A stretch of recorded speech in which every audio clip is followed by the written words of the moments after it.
namigay si Diwata ng bigas. Ayan, meron syempreng opening number si Diwata bago mamigay ng bigas. Sumayaw pa. Sige, hataw mo.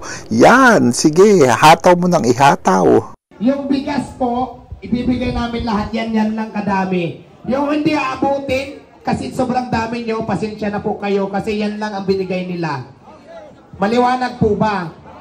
Yung aabutin lang po, kung sino lang aabutin, yun lang po ha.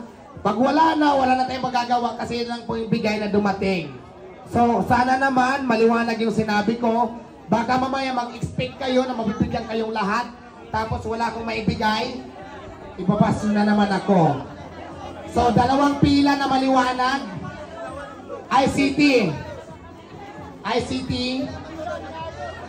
Wait lang, Mother. Dito po yung pila natin. Dito po. Sinasabi ko na kanina, dito lang yung pila.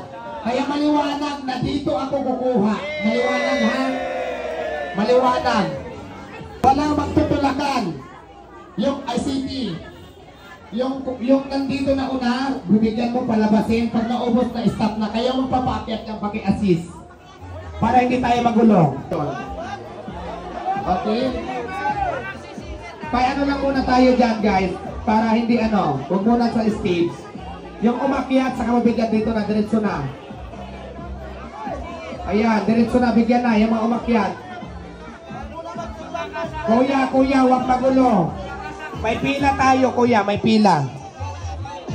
Nahulog, ano ba yung nahulog?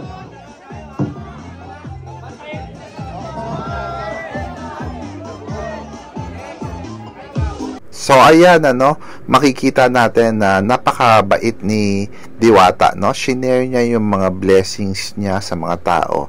Namigay siya ng bigas, nanghingi siya sa mga sponsor, tapos yung binigay sa kanya ng mga sponsor, i-shinare niya sa mga tao, So mafe-feel mo na napakabait ni Diwata. Although hindi naman lahat ng tao nabigyan, pero yung mga bigas lang kasi na nasa stage ang nabigyan, pero at least makikita mo yung sincerity.